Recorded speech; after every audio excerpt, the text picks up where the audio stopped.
ये बीमारी नहीं पालनी चाहिए।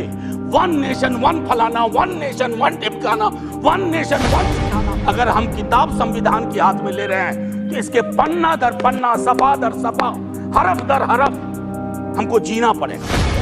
जो 5 करोड़ पूंजीपति तरक्की कर रहे हैं उसको देश की तरक्की मान रहे हैं? कभी उस युवा से पूछिए वो देश की तरक्की को कैसे देख रहा है। ऐसा जवाब देगा मुश्किल पड़ेगा हैंडल करना। में शामिल होके कहे साहब तेरे सुबह की जय, साहब तेरे शाम की जय।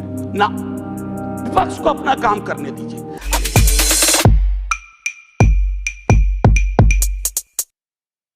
मैं नहीं जाना चाहता हूं, किसी ने कहा अब की बार फलाना पार चिलाना पार, हमने ये कहा, लेकिन मैंडेट दोनों के लिए एक बात कहता है।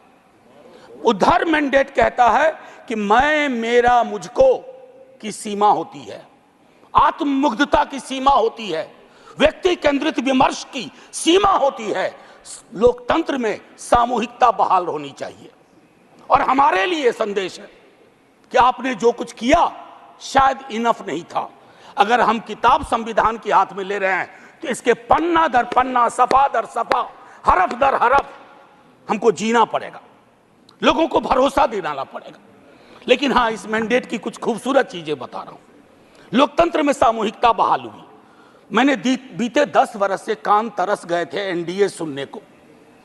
बीते 1 महीना में इतनी बार एनडीए सुना, दिल को बहुत सुकून हुआ। यकीन मानिए, विपक्ष में है, शत्रु नहीं है। मेरा यह कहना है कि नीट को लेकर के बहुत बात हुई, नहीं बोलूंगा। मैं अलहदा आदमी था जब एनडीए बन रहा था, उस समय वेंकैया नायडू जी थे वहां। मैंने 0 आवर में 3 बार कहा कि इस देश को इस तरह की व्यवस्था परेशान करेगी। ये बीमारी नहीं पालनी चाहिए।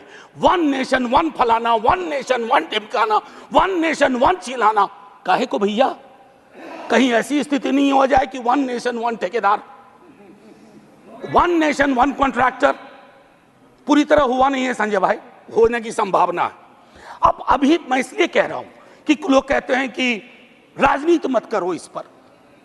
मैं पूछना चाहूं कि लोगों की पीड़ा परेशानी, 25-30 लाख युवाओं के सपने तहस नहस हो जाएं, आप विपक्ष से क्या उम्मीद करते हैं? आपकी ऑर्केस्ट्रा में शामिल होकर कहे साहब तेरे सुबह की जय, साहब तेरे शाम की जय। ना, विपक्ष को अपना काम करने दीजिए। अगर आपने ईमानदारी से एनडीए का मूल्यांकन किया होता, आपने क्लीन चिट पहले दिन ना दी होती हड़बड़ी में, आज ये नतीजे ना होते। अरे आज आप सत्ता में हैं, कल को हम सत्ता में होंगे। लेकिन अगर देश के सरोकार ही रुग्णावस्था में चले जाएंगे, बीमार पड़ जाएंगे, तो फिर क्या बात? फिर कौन सी राजनीति, फिर कौन सी समाज नीति? युवाओं के रोजगार पर मैं ज्यादा नहीं बोलना चाहता, बहुत लोग बोले हैं। बिहार से आ रहा हूं सर, पूरे चुनाव बिहार में था। बिहार में हमें भले सीट कम आई हो, लेकिन बिहार के युवा से किसी भी जाति का हो, पूछिए नौकरी, नौकरी मतलब तेजस्वी। हमने मयार बदला, वहां चिंतन बदल दी, धारा बदल दी। आपकी मर्जी है, कुछ भी कहिए, आप लोग तो जज भी हैं, इन्वेस्टिगेटिव एजेंसी है। मैं हाथ जोड़ के विनती करता हूं, जितनी गालियां मुझको देनी है अपने भाषण में दे लीजिएगा, खूब दीजिए गाली। आदी हो गए हम गाली सुनने के, फिर सुन लेंगे आपसे गाली, लेकिन कुछ बातें रखने दीजिए। तो मैं ये कहना चाहता हूं कि देश में बहुत बुरा हुआ चुनाव के दौर में। भैंस, मंगलसूत्र, मुजरा, टोटी तोड़ ले जाएगा, बिजली काट देगा। सर परेशान हुए हम लोग। मैं चुनाव देख रहा था बैकरूम से, कंप्लेन कर रहा था इलेक्शन कमीशन को, जिसको दाद दी गई है अभिभाषण में। सर कंप्लेन फर्स्ट फेज में किया, परसों मेल आता है, परसों, डे फॉर यस्टरडे, अपना नाम, पता, असेंबली नंबर, मोबाइल नंबर भेजिए। अब किस बात का भैया? अब किस बात का? ये व्यवस्थाएं हैं।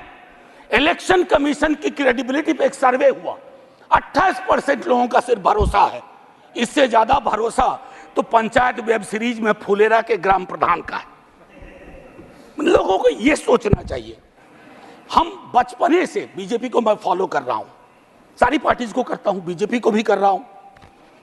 बीजेपी का संकल्प पत्र हुआ करता था, इस बार वो हो गया था मोदी जी की guarantee.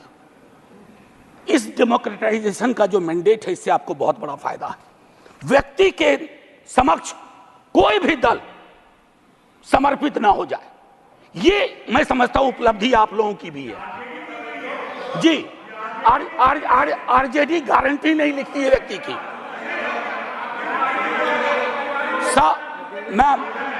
Ma'am protect me, would you care to sit down sir? आप जरा बीच में मत बोलिए, ये तरीका नहीं है sir, leader of the house ऐसे चलेगा? आप बीच में मत बोलिए please.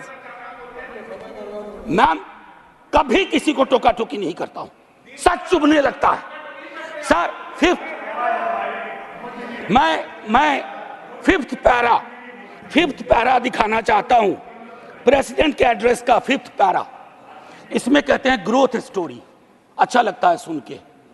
What kind of growth? कैसी प्रगति, कैसा विकास? Joblessness, hopelessness, फेसलेसनेस। और आप चाहते हैं कि उस इकोनॉमिक प्रॉस्पेरिटी के पक्ष में हम ताली बजाएं।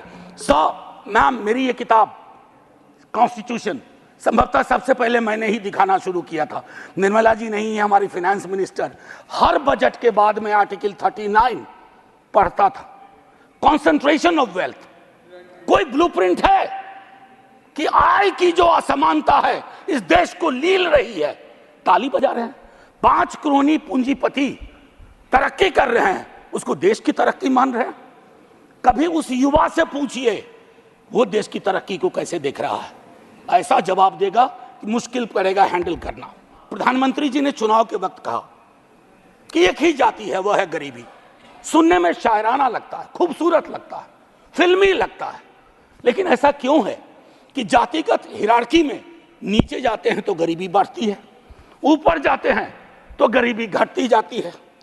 भारतीय न्याय संहिता आज से लागू हो गई, लेकिन हमें याद रखना चाहिए 150 सांसदों के निलंबन के साथ यह पास हुआ है। इसमें कोई चर्चा नहीं हुई। ये एक कदम है पुलिस स्टेट की ओर, एक ऑर्वेलियन स्टेट की ओर। इससे मैं आगाह करता हूं, क्योंकि हमेशा आप वहां नहीं होंगे। जब यहां होंगे तो यही दंड प्रावधान लागू होंगे।